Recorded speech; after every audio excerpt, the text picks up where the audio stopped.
All right, everyone, welcome along. So I'm kind of changing everything at the moment. I've looked at everything that we'd built and what I'd planned to do and release this week, and it just didn't feel right. It felt like pushed. So I had been planning something to do in terms of Power Automate because I think Power Automate is really important, but with the tweaks that are coming and that were announced last week at Ignite, I was wanting then to go back and revisit the Power App stuff we were doing in terms of tweaking that and improving it. But then knowing that there's a massive change due imminently in terms of what's going on with the Power Apps and the Power App Planner especially, it felt kind of like, all right, it wouldn't be fair to do Power Automate at this point, I think, given that for Power Apps to change, the Power Automate side must also change, I would hope. In terms of Power Automate, the new Power Automate engine and wizard, or like drag and drop mechanism, not wizard, is really good. But like Power Apps, the wizard, it works in parts, I think is what I can say. It feels like it's not quite ready for prime time. So I thought the fair thing would be, rather than put out another video kind of just bashing it, would be let's wait, let's see what comes through with Power Apps and the updates in Power Apps, and then let's revisit Power Automate and see if the Copilot side of it is up to standard.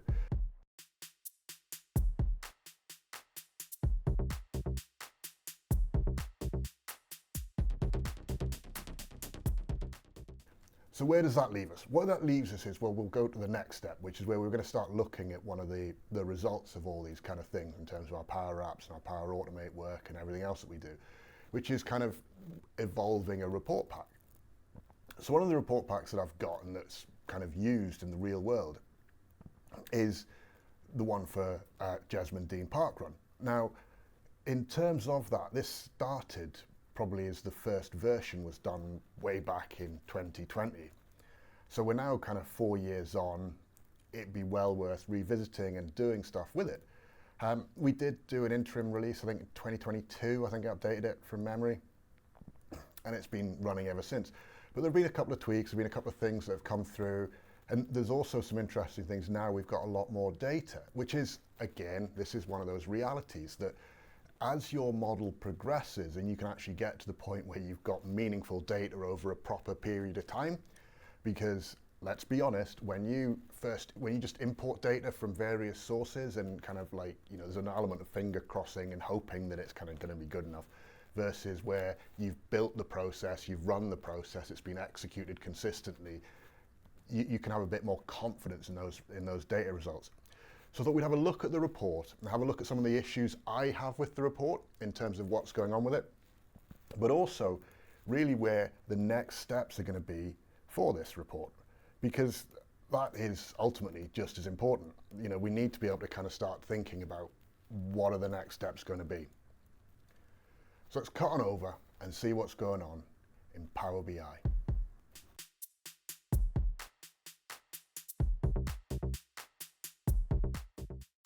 So the important bit for us is, of course, we're a YouTube channel.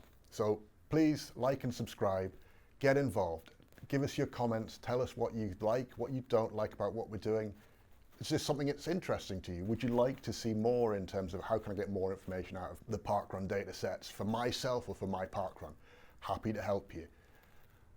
If you want to get in touch in terms of for consultancy and you recognize, well, actually this makes sense in terms of for my business, that we're evolving our data journey and we're getting better at what we do, get in touch. office@geordieconsulting.co.uk, and we'll be there to help you and move your business forward.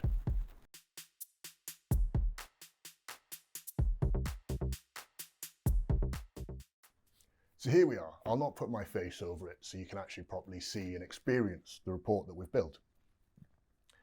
One of the things it does is it gives just a nice overview of kind of what's been happening. And we've got a flyout that allows you to put in various filters in terms of, we can see what's happened this year, we can choose like age groups, we can do anything you'd like. So we can pick this year and we can see exactly what's happened. So we've had 47 events so far this year. Okay, this is something which is really important, I think, and it's something that you need to consider as you're building your Power BI report content, is really how is it going to be consumed. Okay, in terms of our color scheme for the main chart that we've got down here, we've used conditional formatting. So one of the things that's been said by parkrun is that over time they want or expect that kind of time slow down. And I think for me personally, the best way of tracking that is kind of the average age grade performance. So what it means is that is the event becoming more inclusive? So people are actually coming who maybe are new to running and they're evolving and they're maybe walking the course and progressing further forward with it. And certainly our data does support that. So we can see based on this stage that at the earlier ones, we can see the numbers of people we had in terms of way back then. The average age grade here was 54.25. If we look at one a couple of weeks ago, it's 50.9.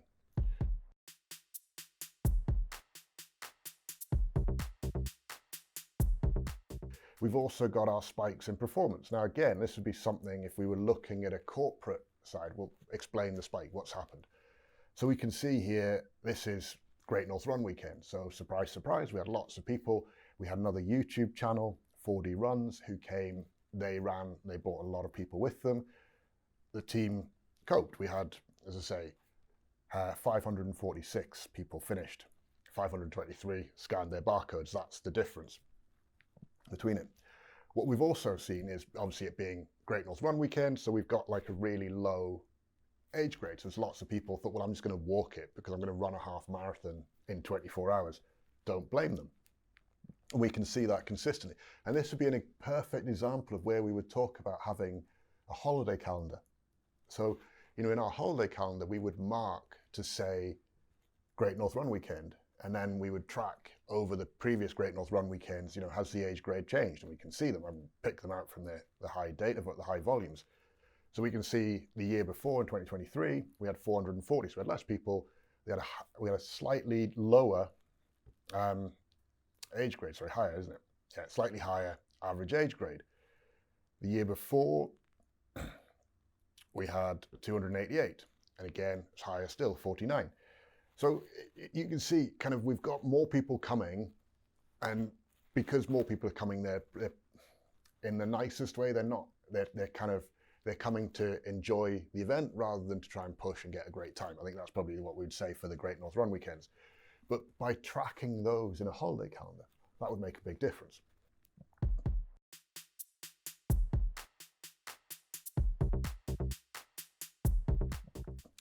One of the other things that we've got is obviously the ability to go and drill down into our data. So if we were to pick the Great North Run weekend, for example, we could click that. We can then say, show me the details about that event. And we can then see what's happened. We've got a full list of all the finishers with a link to go to their official page on parkrun. We can see a breakdown of finishers by age category and time. So we see, seniors and veterans are kind of a lot quicker. The juniors, in terms of under 18s, they tend to be slow, which for some people they might perceive that to be a bit of an oddity. It's not, okay? It's not a massive one. It's kind of to be expected. One of the things that I've got though, and this is one of the problems that we've got, is if we have a look here, you can see this. Okay, so we've got the average participation, 1. Okay, this is definitely an issue. This isn't right. Okay, so I noticed this was wrong, and it's wrong, and I know why it's wrong. It's because I wanted to replicate this page or take this page and another page that should be the same, just for consistency. If we go back to the main view, what we've also got, as I say, in our people, we've got this page which I really don't like, and we do need to tweak that. I'm not going to spend too much time on it, but it's kind of what I'm trying to work through. This is, I hope you can see, this is kind of where the point was for the specific event view that we kind of wanted. And we've got a nice table, and I do like the stats summary overall, but what we need to do is make sure that the average Jesmond Dene parkrun participation is based on those running. That's something that kind of is really important that we get that right, because that is ultimately really important for us, that we can see, well, how many tourists are we having, what's going on, that kind of thing. I think it's going to be a really interesting data set as it keeps evolving, and watching this over time, considering when I started this, we didn't have, I had 1 or 2 results in, and maybe 20, I think it was 20 because I did it during lockdowns. We had 21 events, not a huge sample of data. Now we've got many years. It's kind of, how does this work? Are these age categories right? Do we need to retweak those? Is the menu system we've got the right way? One thing I do want to look at, because it's one of the challenges that I've got in my head, is I want to tweak this consecutive events to be able to put a consecutive events for any particular run. So what's the current top 10 consecutive, or top 2 consecutive, or top consecutive for any given event, so that we can actually then start to see, well, who's on a streak, which is kind of the bit that we don't have at the moment. And again, there's not much really reasoning behind it. It's one of these things. The other thing that we've got is we've got the volunteer information, which has come through a lot more. So we've got, of our 5,000 volunteering times, people have volunteered 5,000 times. It makes it, we need to kind of look at that and support that and kind of really praise that as much as we can. So I think we're going to do another page similar to this with volunteers. It's one of the ones I'm looking at. So I think we'll have a look at that. But as you can see, we've got some options here where this is a case that what we're doing is fundamentally the semantic model will remain the same. And what we would do in practical terms for a business is this is where we would create a new thin report. And by creating a new thin report, what it means is that because the model stays the same and the new reports come through, that's really where one of the things we see time and again, this is where Power BI really shines, that you've got that single model. This is the whole point. This is what enterprise analytics is about, that single model. This is what we had 20 years ago, is what we had 15 years ago, was we had like our old analytics cubes that we would have. But the challenge was always that how do we get everyone to have access to it? And Power BI gives it that capability. So as long as you've got a pro or more or greater subscription, you have access. So what I'm going to do, we're going to go back through this, really dig through some of this and get into the nuts and bolts of what's going on and what it looks like when you do this periodic report refresh and update cycle. Because we can easily do it. It's not a huge problem, but it is one of those things that it would be really nice if we start to do these and think about how do you expand from that initial, hey, we've reached day one and we're now at the next step, because that's a really important part.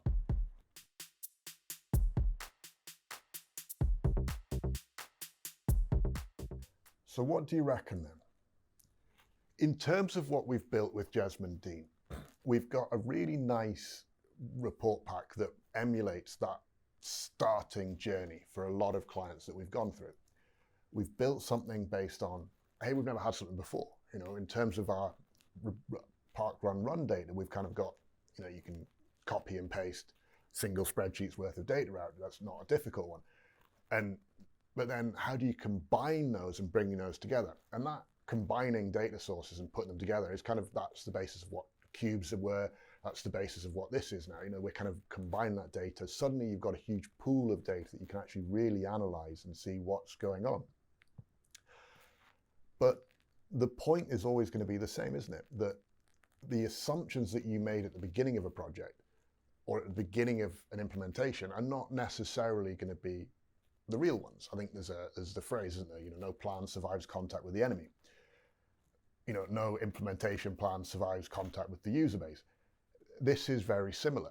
Now, in corporate land, we would say, okay, we'll give you Excel. This is how you do analyze in Excel with people. We say this is how you connect your Power BI desktop to the semantic model. You can now get all the benefits of using it. This is where the co-pilot side starts to come through. That for a non-IT literate or a non-Power BI literate person in particular, they can actually start to say, well, how would I do this? How do I do this? How do I get this question out? How do I answer this question? I have these values. How do I get that? Huge difference, huge benefit. The other thing we've got as well come through recently is we've got visual calcs. So we're going to look at visual calcs in this as well, because again, there's a huge part that they make easier because of what they are, that otherwise you have to think through, well, how would we do this in terms of understanding that context? And we may well find that kind of visual calcs are the way that we're going to end up needing to go to solve some of the challenges or some of the problems that I'm seeing with this. I'm saying problems, they're not problems. They're just kind of like, interesting. They're fun challenges, I think, for me. You know, like getting the current streak measure, that's one I'm really looking forward to. There's a few things I've looked at and I thought, well, you know, would this do it, would that do it? And I'll be honest, I haven't really had the time, and it's one way I've not really motivated myself enough to do it. And I'm hoping now with you guys, I'll be motivated and we'll get it sorted. It's going to take a couple of weeks because, as I say, next week what we'll do is we'll look at kind of reskinning some of those things and what it goes through just to kind of look and say, well, we can do this. I've got secondary report packs that the team use in terms of actually how do we get stats out from the report, from the parkrun stuff and from this. We can do all that, we can put all in, we can kind of fold this all through. We'll also put a link to this report down below, so you guys can click through, you can have a look, say, oh wow, okay, this is really good, or this is really terrible, or do you know, it'd be great if I could have this. How do you do it? What do we need to do? Okay.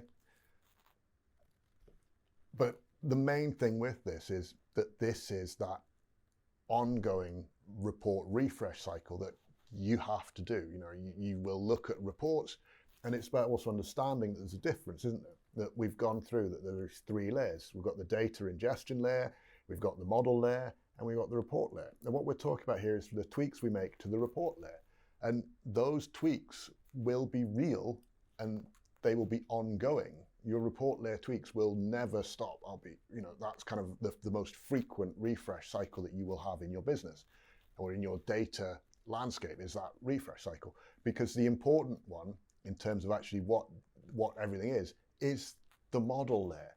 The model is the critical one. That's the one that has the logic applied. That's the one that has everything important in it. So for this, we're not looking at saying, well, we're going to tweak the model because the model is already there. We may well say, look, we need to fold some measures back into it.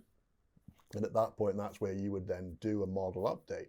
But we're not going to be bringing new data in. We're not going to be doing anything else like that. That's already kind of happened as we brought through more the volunteer piece.